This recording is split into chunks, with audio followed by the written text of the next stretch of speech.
Greed for money is inherent to many people. One can even say that it is inherent to one degree or another to the overwhelming majority of people. However, dull greed, that is, a reckless passion for accumulation, completely dulling the sense of proportion and self-preservation and therefore leading a person not only to a broken trough, but also to a broken life, is inherent only to the most narrow-minded representatives of our biological species. A person cannot be greedy, because greed is one of his instincts, which to a certain extent controls him, a person. But a person can be greedy within reasonable, acceptable limits, safe for himself and the people around him, if only he is reasonable in himself. However, the behavior that some people demonstrate indicates their obvious unreasonableness rather than their reasonableness. Judge for yourself. Why make such decisions and take such actions after which a person's life becomes worse and he gets problems that are absolutely unnecessary for him? And then, such people are still surprised how it happened that they ended up in a complete mess, although nothing, in their opinion, led to this. This is really stupid, that is, unreasonable. People who are greedy for money are usually spiritually weak and insecure, because greed is inherent mainly to stupid and therefore cowardly people who rake in everything, including money, because of their lack of confidence in their own strength in the future.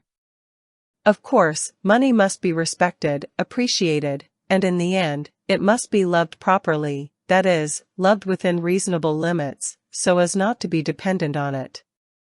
Of course, you need to reach for it, and not be an inadequate ascetic who, due to his own weakness and stupidity, limits himself in everything. You need to be able to earn money in sufficient quantities to live in abundance. But you cannot bite into it like a dog into a bone, you cannot sell yourself out for it, your inner world, your personal qualities, your life. This is stupid. It is like being a drug addict who gets pleasure only from something specific in life, thus shortening this very life. You should get a thrill not from the money you earned, but from the brilliant actions that you took to earn it, only then will you live and enjoy life. It's obvious that if you have a terrible job, where you do God knows what to earn money, then only money will bring you joy, but not the process of earning it. Well, that's the point. You don't need to replace your life with money, you don't need to build it in such a way that money is more important than everything else. That way you can even end up selling your organs, not valuing yourself or your life, and thinking only about money. And there's no need to even talk about stupid, primitive, boundless theft. How many of these brainless corrupt officials were jailed, letting them know that only a select few are allowed to steal? Stupid greed has deprived many people with actually good incomes of everything. And if yesterday, this brainless insatiable monkey in a suit sat in a warm office and rode in a beautiful car, today it was thrown into a cage, where it belongs, in which this monkey will spend several years. Probably, this is not the best alternative, maybe not very rich, but still a wealthy life, which some of our appointed officials, oligarchs, and businessmen can live. However, considering the intellectual level of some of them, one should not be surprised by the primitiveness of their behavior. I recommend you to be careful with your greed, because greed is an abnormal manifestation of love for money, it is a disease. Is it worth even talking about the fact that any extreme greed is adjacent to stupidity, because someone who knows no limits in anything, including money, attracts problems to himself like a magnet? This is obvious. There are plenty of examples in our lives that confirm this truth, it's just a pity that no one learns from them. If some people weren't so stupid, they wouldn't be so greedy, because when greed is openly ruining you, and not stimulating you to productive activity, then what's the point of giving in to this vice? Only a frankly stupid person can harm himself, who doesn't think about the consequences at all when he does something, because he simply has nothing to think with. I remember watching a movie about mafiosi, no, not The Godfather, but some other one, in which one of the mafia bosses beat to death with a bat one of his subordinates, or whatever they call them, I don't know, who stole money from him. In another movie, the mafioso hung the same thieves upside down and ripped their bellies open, and he did it publicly so that other members of the mafia, stupid primates, could see what they were threatened with if they stole. And I bet that in real life, things are not just the same, but even worse, more brutal, let's say. Yes, it is certainly brutal, but nevertheless, fair, and it is no coincidence that in films about the mafia, they show exactly such moments, thereby emphasizing that dumb primates can only understand force, and nothing else. In this world, it so happened that most people are really primates who understand nothing but power.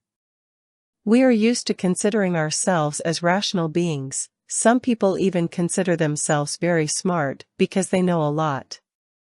But as soon as it comes to words, all these rational and incredibly smart biological beings, they simply do not understand them. But they understand power very well, so where, one wonders, is the rationality here? A simple example, some people take out loans and do not return them. Do you know what they say in such cases? They say what will happen, well, the most they will do is take away some things, and nothing more. Since they do not put you in jail for not repaying a loan, do not shoot, do not break bones, it means that these same loans do not need to be repaid, but it is better to take out as many of them as possible, so that something remains from this freebie. This is exactly how many of those who take out loans and do not repay them think, and some of these people have a higher education, and it would seem that they should be able to think for themselves. But no, they do not think, they react. Such people themselves propose to tighten the laws, they, one might say, force the state to be tougher in relation to its own citizens, because such citizens simply do not want to live like people, they want to live like dogs. It's a shame that among such stupid people, there are educated, well-read, intelligent, literate people who, by their behavior, should set an example for less developed individuals, and not decay from excessive freedom along with them. However, all this so-called education has long become a fiction, as evidenced by at least the same very stupid advertising, which, as it turns out, is very effective in our society. Here you have the truth. Some of us understand nothing but force, and the less intellectually developed people are, the more they like to communicate with each other in the language of force, not understanding words at all. Therefore, the greed of such greedy people will never be limited by common sense, but the force used in relation to these primates is capable of limiting their appetites. However, there are also such primates who do not even understand force, and such can no longer be corrected. Such people can either be thrown into cages or buried to hell. By the way, this is also shown in films about the mafia, and apparently not by chance. It is necessary to convey to people the idea of human nature. So greed does not lead to anything good, because it blinds a person, it makes his behavior instinctive, and therefore not thought out. And when greed goes beyond all conceivable and inconceivable limits, then a person degrades, or some company, enterprise degrades, society degrades, the country degrades, and, of course, the world also degrades. In the world, in such a case, we observe crises and wars, in the country, problems in the economy, in the company, problems related to its possible or already occurred bankruptcy. And a person in such a case is left with nothing.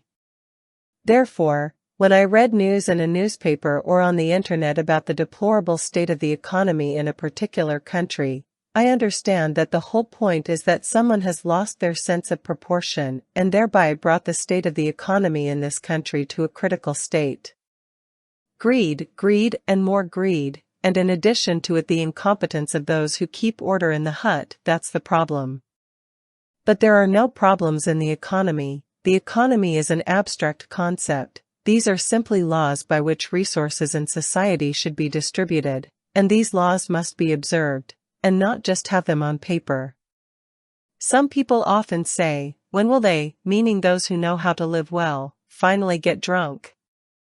And I will answer you, people, that never, of their own free will, never. Of their own free will, thanks to their common sense, no one has ever gotten drunk. Have you seen the movie The Magnificent Seven? In it, bandits robbed peasants until they hired mercenaries to resist these bandits. Otherwise, there is no other way, otherwise they will rob you until they leave you without pants at all. Well, in our country, in Russia, this also happened once, although today things are no better. This was when food detachments during the NEP, New Economic Policy, stripped the already impoverished peasants blind, using violence and sometimes even cruelty against them. Many died of hunger then.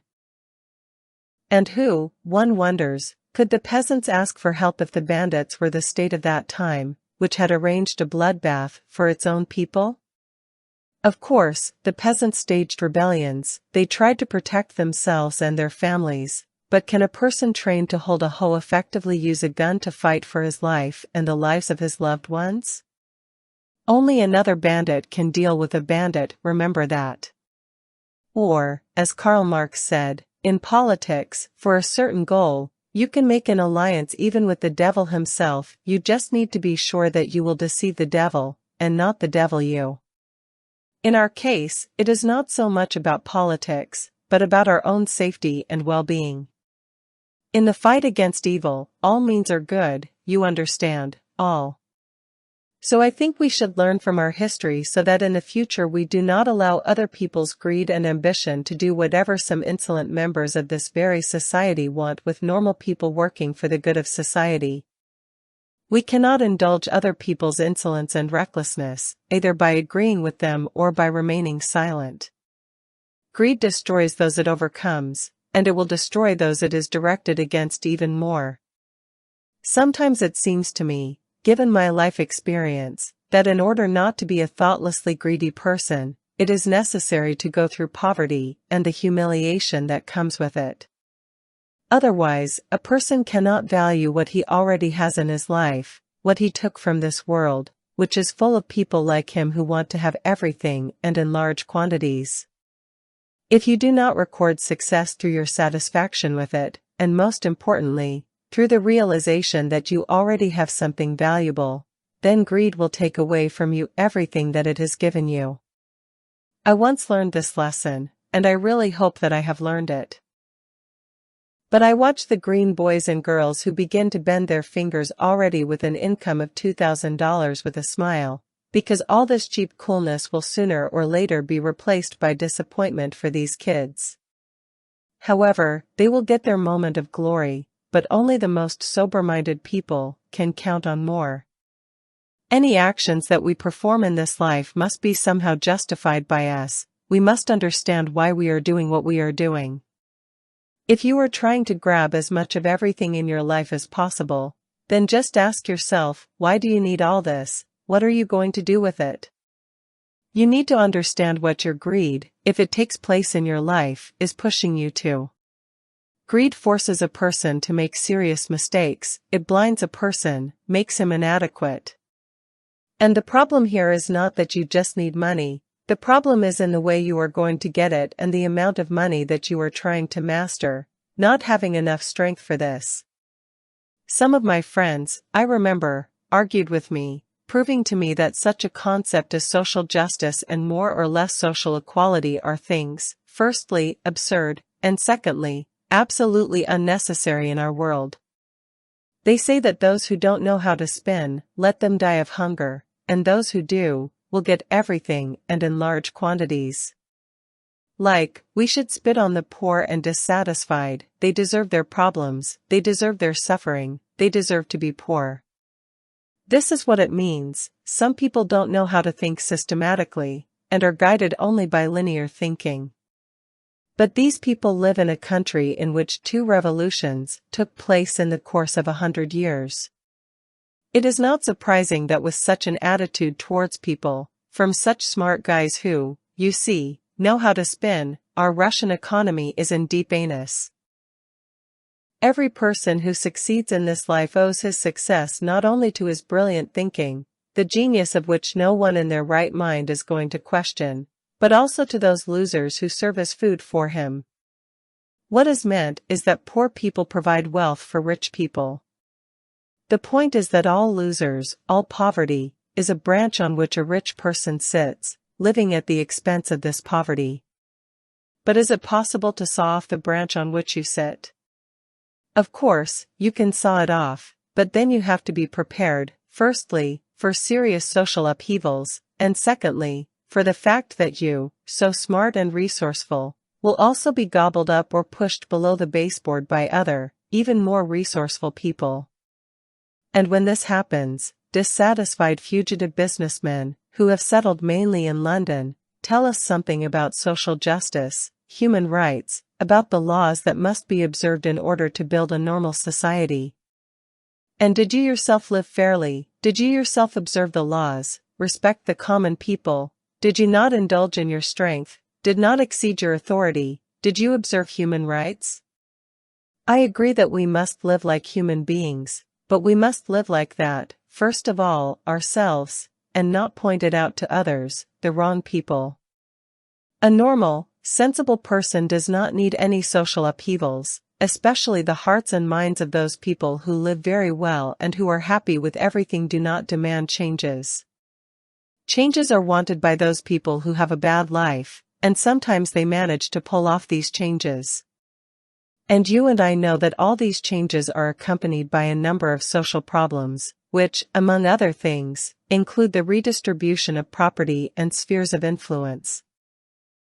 So, gentlemen rich people, think better whether you should give a damn about poor people and guzzle until you choke, or whether, in order to strengthen the system and give it stability, you should think about everyone who makes it up, and not just about yourselves. There are, of course, people in our society whose pathological greed for money prevails so much over their other qualities that they look like zombies who see nothing around them except money.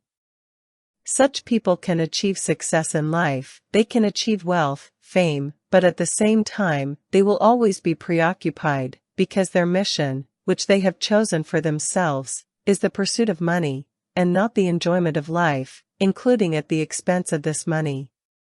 I know such people, I have communicated with them, even conducted joint business with them, and they, I must say, do not look abnormal, but it is clear that they do not know how to enjoy life, do not know how to appreciate what they already have, they always look only forward.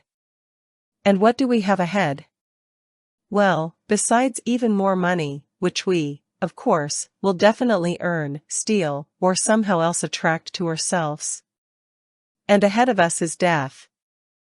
Of course, I don't consider death a tragedy, and I even doubt that we have only one life, but that's not the point is that this very life, it is happening to us right now, and ahead of us there is only death. Why did you come into this world, to live or to prepare for death? Think about it the next time you look with dissatisfaction at the amount of money in your wallet or bank account. For some reason, people do not understand that there is never enough money in this life, especially if you are a fool yourself. No matter how much money you give a fool, it is never enough. He is greedy for money because he does not know what to do with it, what to spend it on, not to mention where to invest it so that it will be useful. And such greedy people are ready to sell themselves out, lock, stock and barrel, just to get 10 kopecks on top of the ruble they already have. This greed can, of course, be used to your advantage, as well as the stupidity of people, but such a resource is extremely unstable, because the furrows of stupidity and greed can intercept. Let's say you hire a person who is ready to kiss your ass for a good salary, and everything seems fine, no idealism, nothing superfluous, only money, only business. But at one fine moment, in your and his life, a person may appear who will offer such a corrupt employee a little more money, and that's it, he will not only leave you, but also reveal your corporate secrets to your competitors, with the wording nothing personal, just business. Money is a dangerous toy to play with on people's greed and avarice, so with corrupt people, you should always be on your guard. The same with stupid people, they should always be limited from the wrong truth, so that their minds are not taken over by enemies, for whom a fool is the main target.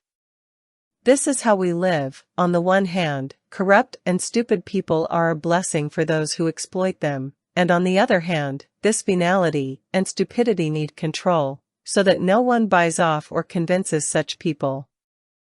And as for truth and reason, these things, apparently, are not needed by anyone. Some people are afraid of the truth and do not have common sense, while others strictly guard the truth and do not teach the masses common sense.